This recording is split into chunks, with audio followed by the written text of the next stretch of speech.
ముఖ్యమంత్రి జగన్మోహన్ రెడ్డి గారు 1200 కోట్ల రూపాయలు కేటాయిస్తున్నానని చెప్పటం, ఆ కేటాయింపులు చేసేటప్పుడు 1200 కోట్ల రూపాయలు ఇవ్వలేములే, ఇబ్బందులుగా ఉన్నాయని చెప్పేసి దాన్ని 500 కోట్ల రూపాయలకి కుదించటం, 500 కోట్ల రూపాయలు మళ్ళా తిరిగి 350 కోట్ల రూపాయలు కుదించటం, మళ్ళా తిరిగి 350 కోట్లని 125 కోట్ల రూపాయలకు కేటాయించడం జరిగింది. అయితే నిధులు విడుదల అనేది మాత్రం చాలా ఇబ్బందులకు గురి చేసింది. దాంట్లో రూపాయి కూడా ఈనాటికి కూడా విడుదల చేయనటువంటి పరిస్థితులు. ఏం వెళ్ళాలంటే పెనుమా కానివ్వండి, గుండవల్లి కానివ్వండి, నెడమల్లు కానివ్వండి, నవలూరు కానివ్వండి, ఈ గ్రామాలు ఏమో పెట్టుకుని పోతామండి మనము.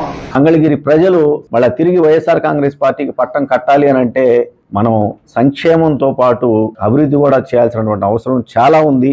ఆ అభివృద్ధికి జగన్మోహన్ రెడ్డి గారు సహకరించకపోతే మళ్ళీ తిరిగి ఏ మొహం పెట్టుకొని మేము వెళ్ళి ఓట్లు అడగాలి మంగళగిరి ప్రజల్ని? వాగ్దానాలు మేమైతే చేస్తున్నామో ఆ వాగ్దానాల అమలులో ఈ 4.5 సంవత్సరాల కాలంలో మేము ఎక్కడైతే విఫలం చెందామో ఆ విఫలం చెందటానికి ఏమేమి కారణాలు ఉన్నాయో ఆ కారణాలని నేను ప్రజలకు తెలియజేస్తూ వాటిని చేయటానికి, అమలు చేయడానికి కానివ్వండి, లేదా ప్రజలకి పనిచేయటానికి కానీ అభివృద్ధిలో ఖచ్చితంగా నేను పనిచేస్తానండి. ప్రతిపక్ష పాత్ర నేను పోషిస్తాను. ఇలాంటివన్నీ కూడా అసలు నా దాకా వాళ్ళు ఛాలెంజ్ చేయాల్సినటువంటి అవసరం లేదు, బహిరంగ చర్చకి సిద్ధపడాల్సినటువంటి అవసరం లేదు.